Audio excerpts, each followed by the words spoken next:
السلام علیکم ورحمۃ اللہ وبرکاتہ، نحمده ونصلی علی رسولہ الکریم، اما بعد فاعوذ باللہ من الشیطان الرجیم، بسم اللہ الرحمن الرحیم، رب اشرح لی صدری ویسر لی امری واحلل عقدۃ من لسانی یفقهوا قولی۔ الذین ینقضون عہد اللہ، وہ لوگ جو اللہ کے عہد کو توڑتے ہیں، اس کو مضبوط باندھنے کے بعد، اور جس چیز کے جوڑے جانے کا اللہ نے حکم دیا اس کو کاٹ ڈالتے ہیں، اور وہ زمین میں فساد کرتے ہیں، یہی لوگ دراصل خسارہ پانے والے ہیں۔ متقین کی علامات پیچھے آپ پڑھ چکے، منافقین کی بھی پڑھ چکے، کفار کی بھی پڑھ چکے، اور اب فاسقین کون ہیں؟ جو اللہ کے عہد کو توڑتے ہیں، لا الہ الا اللہ کا پاس نہیں رکھتے، اللہ کا نام لے کے، اللہ کی قسم کھا کے جو لوگوں سے عہد کرتے ہیں اس کو پکا کرنے کے بعد اس کو توڑ ڈالتے ہیں، اور پھر جن رشتوں کو اللہ نے جوڑنے کا حکم دیا ہے ان رشتوں کو کاٹ دیتے ہیں۔ تو یاد رکھیے اس قوم پر اللہ کی رحمت نازل نہیں ہوتی جو قطع رحمی کرتی ہے، اور ایسے لوگ پھر خسارہ پانے والے۔ دو چیزیں بڑھتی ہیں صلہ رحمی سے، صلہ رحمی رشتہ داروں سے اچھا سلوک، عمر اور رزق۔ ہم میں سے ہر شخص کی تمنا ہے دو چیزیں ہماری زیادہ ہو جائیں، ہماری زندگی لمبی ہو جائے اور ہمیں خوب رزق ملے۔ اور اس کی کیا ہے، اس کا نسخہ کیا ہے؟ رشتہ داروں سے اچھا سلوک کرو۔ لیکن کب؟ جب وہ اچھا کرے، جب بھی، جب وہ اچھا نہ کرے جب بھی، اور جب وہ برا کرے جب بھی۔ یہ ہے صلہ رحمی، یہ ہے حسن سلوک۔ حسن سلوک صرف یہ نہیں ہے کہ جب کوئی آپ کے ساتھ اچھا ہو تو آپ بھی اچھے ہو، اور جب وہ اچھے نہیں رہے تو آپ اچھے نہیں رہے۔ نہیں، اچھا انسان وہ ہے جو ہر حال میں اچھا ہوتا ہے، پرماننٹلی اچھا ہوتا ہے، جو اپنی اچھائی کو لوگوں کے رویے کے تابع نہیں کرتا کہ لوگ اچھے ہیں تو میں اچھا، وہ نہیں اچھے تو میں بھی نہیں۔ ایسے کو تیسا نہیں، ہم ابو ہی رہیں اپنے اچھے اخلاق کی وجہ سے۔ کسی کی بےہودگی بد اخلاقی کے مقابلے میں بد اخلاقی نہیں، کیونکہ مومن بد اخلاق نہیں ہوتا، یہ بھی منافقت کی علامت ہوتی ہے۔ پھر فرمایا کیف تکفرون باللہ، تم اللہ کا انکار کیسے کر سکتے ہو حالانکہ تم مردہ تھے؟ تمہیں پیدا کس نے کیا؟ تم کہاں سے وجود میں آ گئے؟ یہ تمہیں روح کس نے بخشی؟ تم مردہ تھے، اس نے تمہیں زندگی بخشی، یہ روح تمہارے اندر اس نے ڈالی، پھر وہی تمہیں موت دے گا۔ یہ روح ہمیشہ کے لیے نہیں ملی، ابھی تو صرف چند سالوں کے لیے، محدود وقت کے لیے کہ عمل کر کے دکھاؤ اچھے اچھے، پھر وہ تمہیں موت دے گا، پھر وہی تمہیں زندہ کرے گا۔ تو جوڑا ہو گیا نا، موت زندگی، موت زندگی۔ کچھ نہ تھے تو پیدا ہوئے، اور پھر جب ختم ہو جائیں گے تو دوبارہ پیدا ہوں گے، اور پھر کبھی ختم نہیں ہوں گے۔ یہ بات ہمیشہ یاد رکھیے۔ اس لیے ہمیشہ کی زندگی کے لیے کام کرنا ہے، صرف اس وقتی دنیا کی زندگی کے لیے نہیں۔ ہماری ساری کوششیں صرف اس کی کامیابیوں کے اوپر فوکس نہیں ہونی چاہیے، ہمیں آگے جانا ہے، ہمارا سفر بہت طویل ہے، ہمیں وہاں کی کامیابی کو بھی دیکھنا ہے، بلکہ پہلے اس کو دیکھنا ہے، پھر تم اسی کی طرف لوٹائے جاؤ گے۔ وہ اللہ ہی تو ہے جس نے وہ سب کچھ جو زمین میں ہے تمہارے لیے پیدا کیا۔ پھر وہ آسمانوں کی طرف متوجہ ہوا تو ان کو ٹھیک کر کے 7 آسمان بنا دیا، اور وہ ہر چیز کا خوب علم رکھنے والا ہے۔ پھر انسانیت کی تخلیق کا آغاز ہوتا ہے آدم علیہ السلام سے، کہ انسان آیا کہاں سے، آغاز کہاں سے ہوا، کیونکہ یہ سوال ہر انسان کے ذہن میں اٹھتا ہے کہ اس زمین پر انسان کب سے ہے اور کیسے ہے، کس نے پیدا کیا۔ وَإِذْ قَالَ رَبُّكَ لِلْمَلَائِكَةِ إِنِّي جَاعِلٌ فِي الْأَرْضِ خَلِيفَةً، وہ وقت یاد کرو جب آپ کے رب نے فرشتوں سے کہا کہ میں زمین میں ایک خلیفہ بنانے والا ہوں۔ انہوں نے کہا کیا تو اس میں خلیفہ بنائے گا جو اس میں فساد کرے گا اور خون بہائے گا؟ اور ہم تیری تعریف کے ساتھ تسبیح کرتے ہیں۔ انہوں نے اپنے خدشے کا اظہار کیا تھا، اللہ پہ اعتراض نہیں کیا تھا۔ اور ہم تیری پاکیزگی بیان کرتے ہیں، یعنی اگر اس انسان کو تیری عبادت کے لیے پیدا کیا جا رہا ہے تو ہم عبادت کر رہے ہیں۔ کہا اللہ نے بے شک میں جانتا ہوں جو تم نہیں جانتے، کہ انسان کو پیدا کرنے کے پیچھے حکمت کیا ہے۔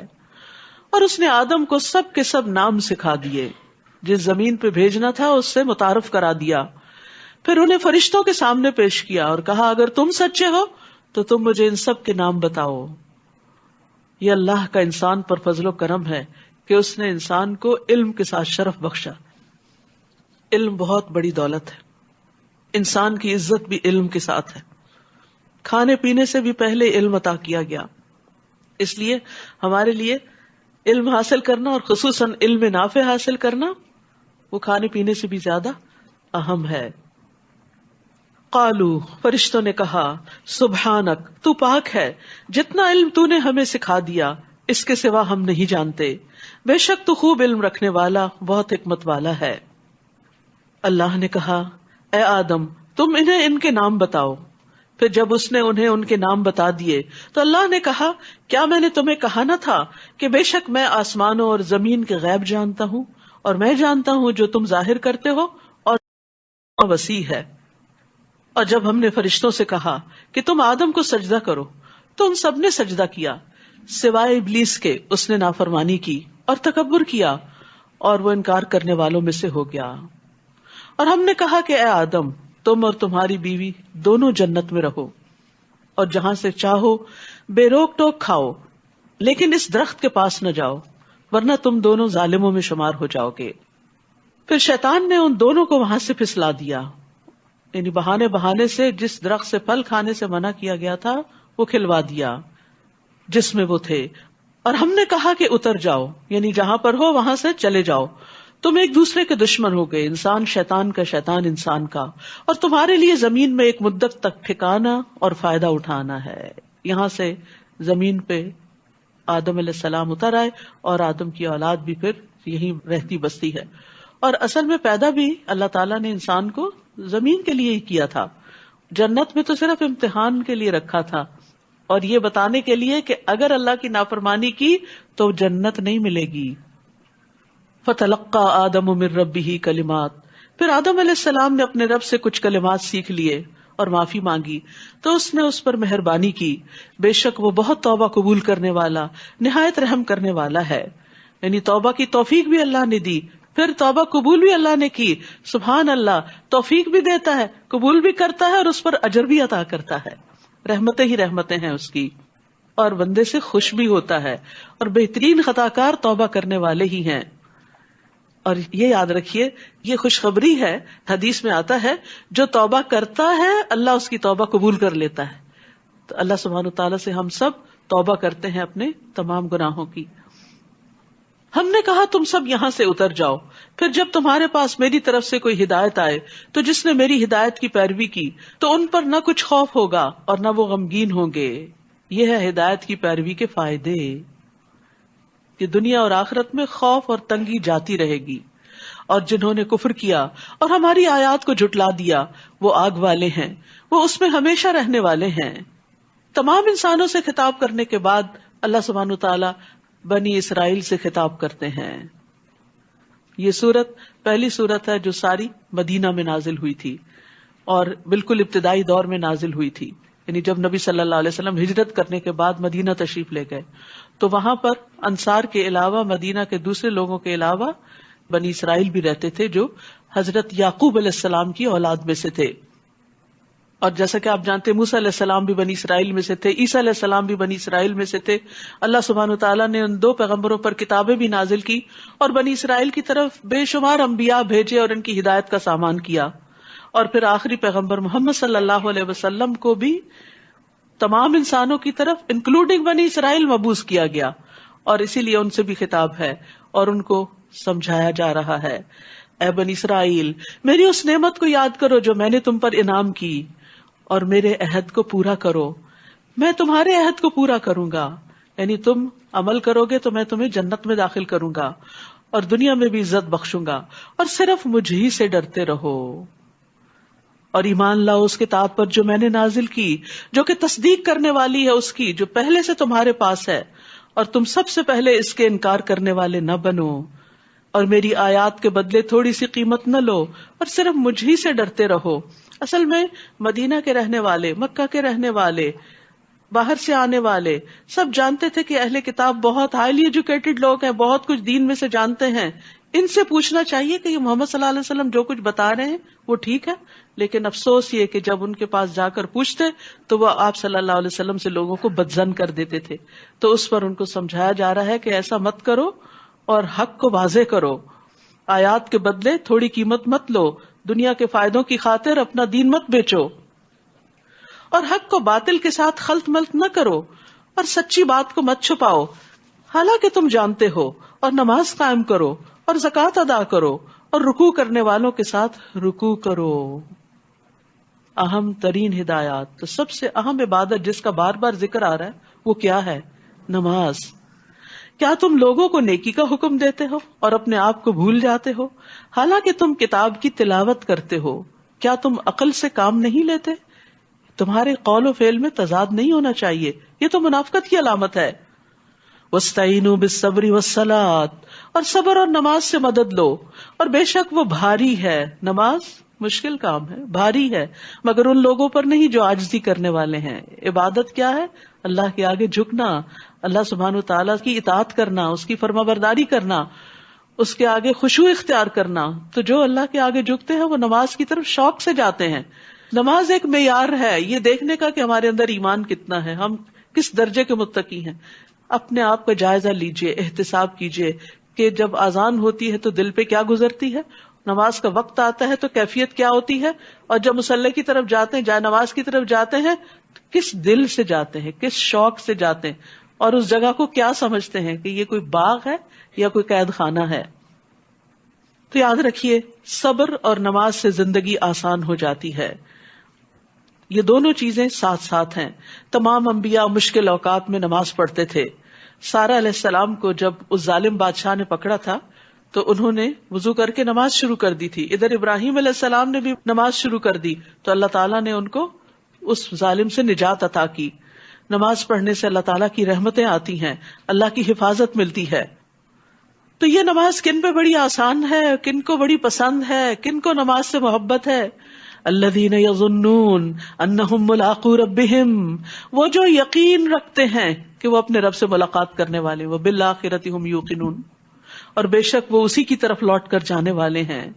پھر دوبارہ پکار کر کہا گیا، یا بنی اسرائیل، اے بنی اسرائیل، میری اس نعمت کو یاد کرو جو میں نے تم پر انعام کی تھی، اور یہ کہ میں نے ہی تمہیں تمام جہان والوں پر فضیلت بخشی تھی، اور ڈرو اس دن سے جب کوئی جان کسی جان کے کچھ بھی کام نہ آئے گی، کوئی کام آنے والا نہیں، اور نہ اس سے کوئی سفارش قبول کی جائے گی، اور نہ ہی اس سے کوئی بدلہ قبول کیا جائے گا، اور نہ وہ مدد دیے جائیں گے۔ وہاں کوئی کام آنے کا نہیں، یہیں پر اپنا حساب درست کر لو، کسی بھول میں نہ رہ جانا۔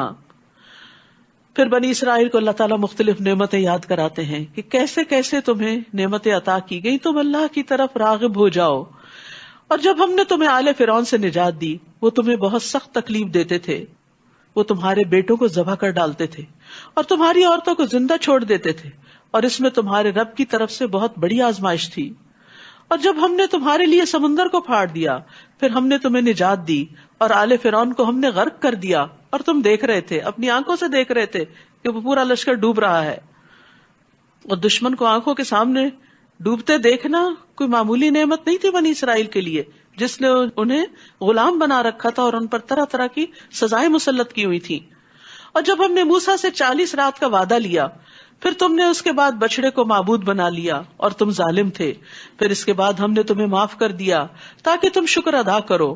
اور جب ہم نے موسیٰ علیہ السلام کو کتاب اور فرقان عطا کی تاکہ تم ہدایت حاصل کرو۔ کتاب کس لیے آتی ہے؟ ہدایت کے لیے۔ اور جب موسیٰ علیہ السلام نے اپنی قوم سے کہا، اے میری قوم، بے شک تم نے بچڑے کو معبود بنا کر اپنی جانوں پہ ظلم کیا۔ یہ تھے بنی اسرائیل جنہیں لا الہ الا اللہ سکھایا گیا، اور وہ جب سمندر پار کر کے آئے تو نعمت کا شکر ادا کرنے کی بجائے گائے کے بچڑے کو معبود بنا بیٹھے۔ جب موسیٰ علیہ السلام کوہ طور پر گئے اللہ تعالیٰ سے ملاقات کے لیے، تو اب اپنے پیدا کرنے والے کی حضور توبہ کرو اور اپنے مجرموں کو قتل کر ڈالو، اور یہ بات تمہارے پیدا کرنے والے کے نزدیک تمہارے لیے زیادہ بہتر ہے، پھر وہ تم پر مہربان ہو گیا، بے شک وہ بہت توبہ قبول کرنے والا، بہت رحم فرمانے والا ہے۔ اور جب تم نے کہا کہ اے موسیٰ، جب تک ہم اللہ کو سامنے نہ دیکھ لیں ہرگز تمہارا یقین نہ کریں گے، پھر تم کو بجلی نے پکڑ لیا اور تم دیکھ رہے تھے۔ یاد رکھیے، دنیا میں کسی کے لیے ممکن نہیں کہ اللہ تعالیٰ کو دیکھ سکے، کیونکہ ہمیں اتنی وسعت طاقت ہی نہیں دی گئی، حتیٰ کہ اللہ کے نبی موسیٰ علیہ السلام بے ہوش ہو کر گر پڑے تھے صرف ایک تجلی پہاڑ پہ پڑتے ہوئے دیکھ کر۔ پھر ہم نے تمہاری موت کے بعد تمہیں زندہ اٹھا دیا شاید کہ تم شکر ادا کرو، اور ہم نے تم پر بادلوں کا سایہ کیا اور تم پر من و سلوہ اتارا، کھاؤ پاکیزہ چیزوں میں سے جو ہم نے تمہیں عطا کی ہیں، اور انہوں نے ہم پر ظلم نہیں کیا بلکہ وہ اپنی جانوں پر خود ہی ظلم کر رہے تھے۔ اور جب ہم نے کہا اس بستی میں داخل ہو جاؤ اور اس میں سے جہاں سے چاہو خوب کھاؤ، اور تم دروازے میں سجدہ کرتے ہوئے داخل ہونا، اور حتتن اے اللہ ہمیں بخش دے کہنا، تو ہم تمہاری خطائیں معاف کر دیں گے، اور ان قریب ہم احسان کرنے والوں کو زیادہ دیں گے۔ تو جن لوگوں نے ظلم کیا انہوں نے اس بات کو جو انہیں کہی گئی تھی بدل کر کچھ اور کر دیا، ہنتتن گندم چاہیے، یعنی مذاق اڑایا اللہ کے الفاظ کا۔ بس ہم نے ان لوگوں پر جنہوں نے ظلم کیا تھا آسمان سے عذاب نازل کیا، کیونکہ وہ نافرمانی کرتے تھے، یعنی اب اس کے بغیر کوئی چارہ نہیں تھا کہ ان کو سزا دی جاتی۔ اور جب موسیٰ علیہ السلام نے اپنی قوم کے لیے اللہ سے پانی مانگا تو ہم نے کہا کہ اپنا عصا پتھر پر مارو، تو اس میں سے 12 چشمے پھوٹ نکلے۔ پھر تمام لوگوں نے اپنا اپنا گھاٹ معلوم کر لیا۔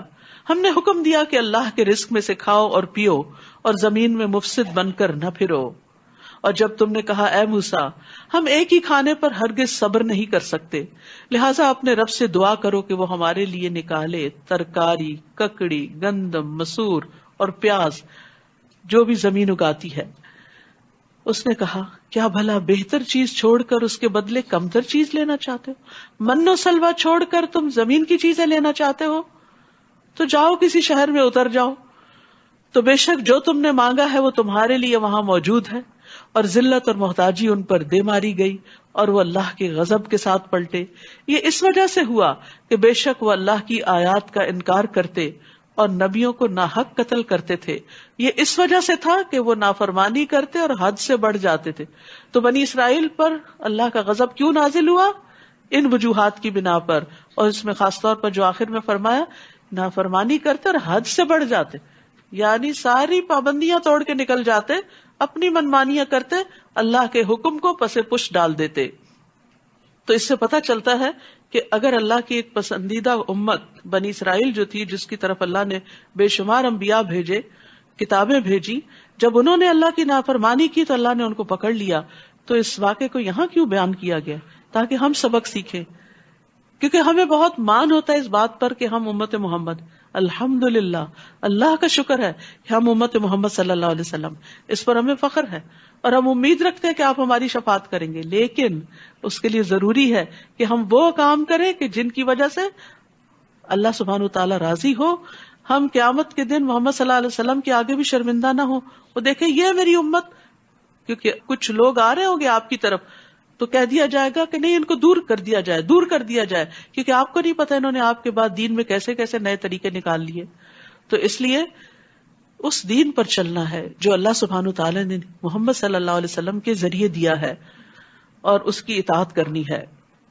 اور یاد رکھیے گناہوں سے بچنا تقویٰ کہلاتا ہے، اور تقویٰ کا معنی ہوتا ہے بچنا، تو دنیا میں گناہوں سے بچنا اور آخرت میں عذاب سے بچنا۔ تو گناہ چھوٹا ہو یا بڑا اس سے بچنے کی کوشش کرنی چاہیے، کیونکہ ایک گناہ پہ دوسرے گناہ کا راستہ کھولتا ہے، اور پھر ایک گناہ دوسرے گناہ کو کھینچ لاتا ہے، اور یوں انسان نافرمانیوں کی دلدل میں پھنس جاتا ہے، اور پھر اللہ کے غضب کا مستحق ہو جاتا ہے۔ بنی اسرائیل کے ساتھ کچھ ایسا ہی معاملہ ہوا۔ اس کے بعد عمومی دعوت دی گئی، ان الذین آمنوا والذین ہادوا والنصارى والصابئین، بے شک وہ لوگ جو ایمان لائے اور وہ جو یہودی بن گئے اور عیسائی اور صابی، جو بھی اللہ اور یوم آخرت پر ایمان لائے اور نیک عمل کرے، تو ایسے لوگوں کے لیے ان کا اجر ان کے رب کے پاس ہے۔ تو شرط کیا ہے؟ ایمان کے ساتھ عمل صالح، گناہوں سے بچ کر زندگی گزارنا، اطاعت اور فرما برداری کی زندگی بسر کرنا۔ تو ان پر نہ کوئی خوف ہوگا اور نہ وہ غمگین ہوں گے۔ اور جب ہم نے تم سے پختہ عہد لیا اور طور پہاڑ کو تمہارے اوپر اٹھایا اور حکم دیا کہ جو ہم نے تمہیں دیا ہے، یعنی کتاب کی شکل میں، ہدایات کی شکل میں، اس کو مضبوطی سے پکڑو۔ پہاڑ سر پہ مسلط کر کے کہا گیا کتاب کو پکڑ لو۔ ہمارے لیے بھی کیا حکم ہے کہ اس کتاب کو مضبوطی سے پکڑ لیں، اور جو اس میں لکھا ہے اسے یاد رکھو تاکہ تم بچ جاؤ، لعلکم تتقون۔ تو اس کتاب پر عمل سے ہی تقوی حاصل ہوتا ہے۔ پھر اس کے بعد تم اس عہد سے پھر گئے، بس اگر تم پر اللہ کا فضل اور اس کی رحمت نہ ہوتی تو تم ضرور خسارہ پانے والوں میں سے ہو جاتے۔ یعنی اللہ کی رحمت ہے کہ اللہ نے بنی اسرائیل کو بچا لیا اور پھر ان کو مزید عمل کا موقع دیا۔ تو اللہ سبحانہ تعالیٰ ہمیں بھی زندگی میں بہت چانسز دیتا رہتا، مختلف طرح کے امتحان اور آزمائشیں آتی رہتی ہیں نا، کبھی ایک بیماری آتی ہے، کبھی دوسری تکلیف آتی ہے، کبھی تیسری. یہ کیوں آتی ہے؟ ایسی بے وجہ نہیں آتی، یہ دراصل ہمیں اللہ کی طرف متوجہ کرنے کے لیے آتی ہے کہ ہم اپنے گناہوں کو دیکھیں، ہم اپنی غلطیوں کو پہچانیں، ہم ان پر توبہ کریں، ہم یہاں پر اپنی اصلاح کر لیں، اللہ کی طرف راغب ہو جائیں، اللہ کی طرف دوڑ پڑیں. لیکن جب تکلیفوں کے آنے کے باوجود ہم صرف انہی میں ہی گم ہو جاتے اور اللہ سبحانہ تعالیٰ کے ساتھ ہمارا تعلق مضبوط نہیں ہوتا. سبحانک اللہم و بحمدک نشہد ان لا الہ الا انت نستغفرک و نتوب الیک. السلام علیکم و رحمۃ اللہ وبرکاتہ.